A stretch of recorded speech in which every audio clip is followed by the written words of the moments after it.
Between the 1820s and the 1830s, groups were forming all over America supporting all different thoughts about the suffrage movement. Suffragettes, a group formed by women who fought for the right to vote, and anti-suffragettes, who refused that thought. Americans chose their sides. Suffragette or anti-suffragette. Men and some women did not go along with the suffragettes, so they either independently or in small groups protested. They did things such as make rude cartoons and tease the suffragettes. That all happened until the amount of anti-suffragettes grew and became a group called the Massachusetts Association, opposed to further extension of suffrage to women. Not only men were anti-suffragists. When women were fighting for the right to vote, opinion polls stated that most women did not want to vote. No one really knows how truthful this data is. The appeal against female suffrage was launched in 1888 with 104 signatures.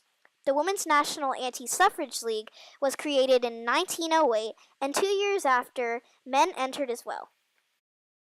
Men and some women believe that ladies have too many tasks at hand, so to add in the responsibility to vote would be silly.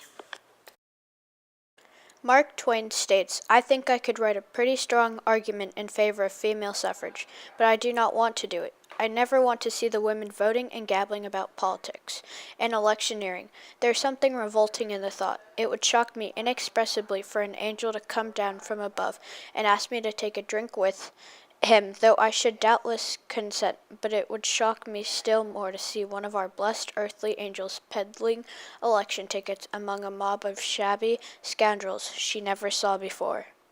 Thomas Gerling argued that women shouldn't be dragged into the dirty pool of politics. Approving such a measure, he said, would cause irreparable damage at great expense to the state. Suffragettes and anti-suffragists used peaceful protesting, powerful speeches, and cartoons to make their point. Businesses were anti-suffragist too.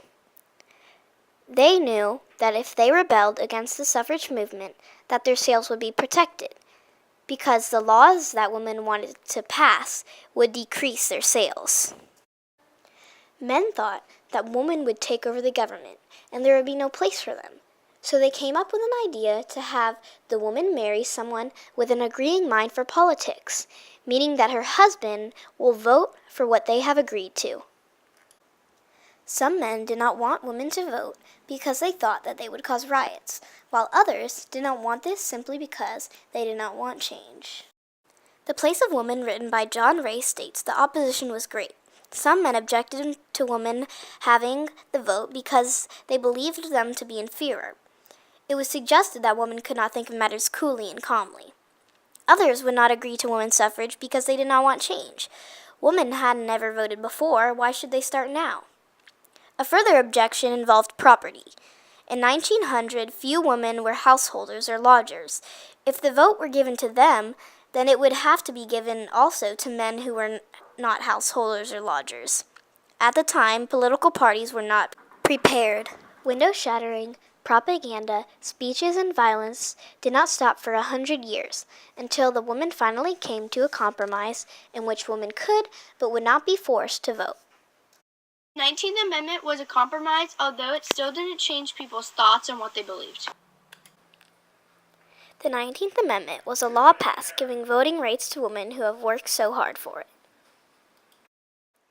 Because of the 19th Amendment, women can go to their voting precinct and drop off their ballot without anyone thinking anything.